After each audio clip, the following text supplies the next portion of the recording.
How's it going, guys? It's Thursday night. Finally feeling better again.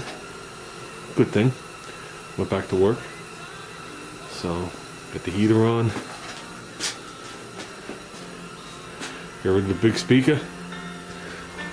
I brought in my little Pep Boy Special, stood it up there and shot a screw through it. It doesn't sound the same. It sounds like a tin can. The other one did sound good until I popped both the woofers on it. But it's freed up a lot of space here. We're getting there. We're getting there. Got a little more inventory in.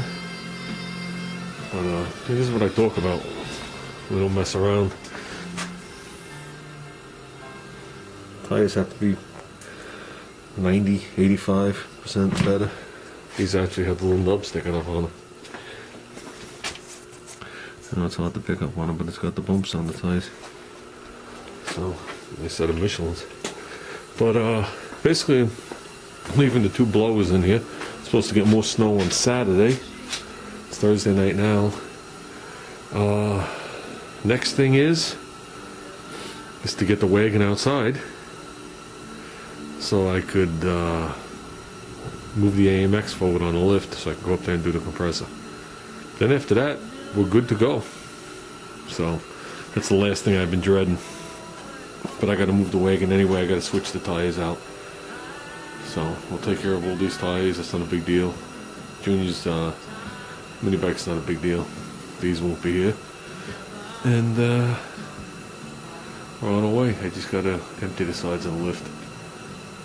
I've actually been throwing stuff out. I can't believe I actually throw things out. I need a good swap meet to get rid of some of this crap. But you know, you realize, well, you don't realize how much garbage you collect. So, but yeah, we're on our way. So, like I said, I figured another week.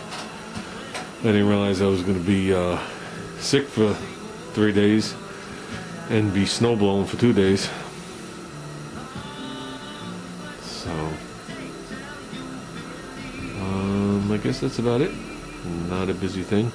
I did preview that DVD I got there for Ruben. It's made by Hot Rod. I don't know if anybody else received it.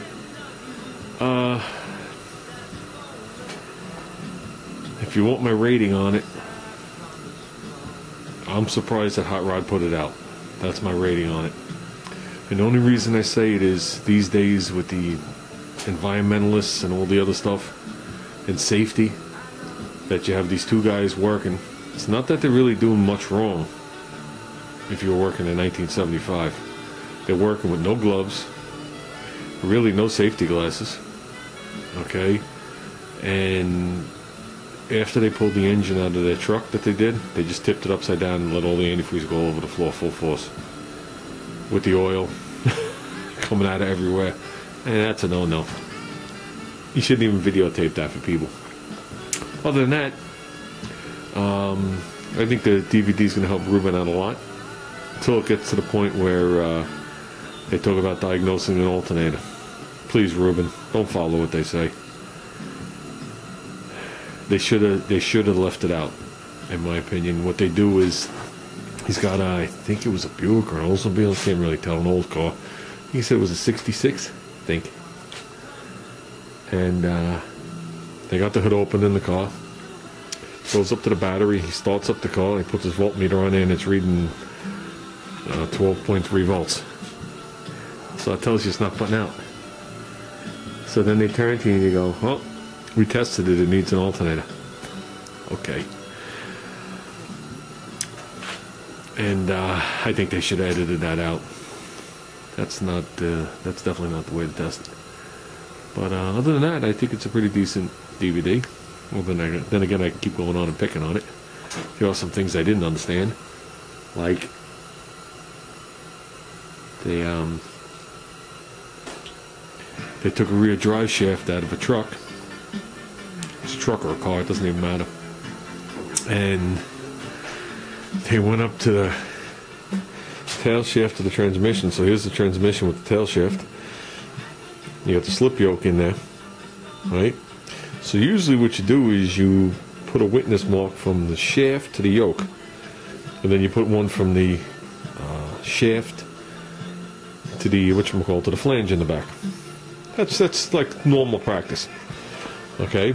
And if it's a multiple shaft, like a whatchamacallit, with a hanger bearing, you put a witness mark across where you're going to split it, so when you put it back in, it's phased. What they did was they had the slip yoke in the tail shaft. He put a mark from the slip yoke to the tail shaft.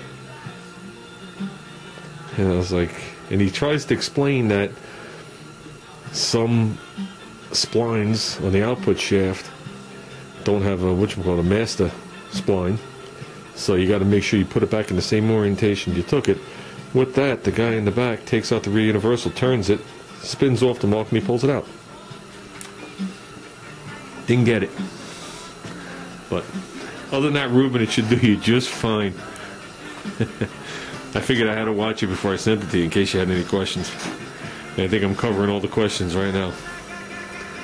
So,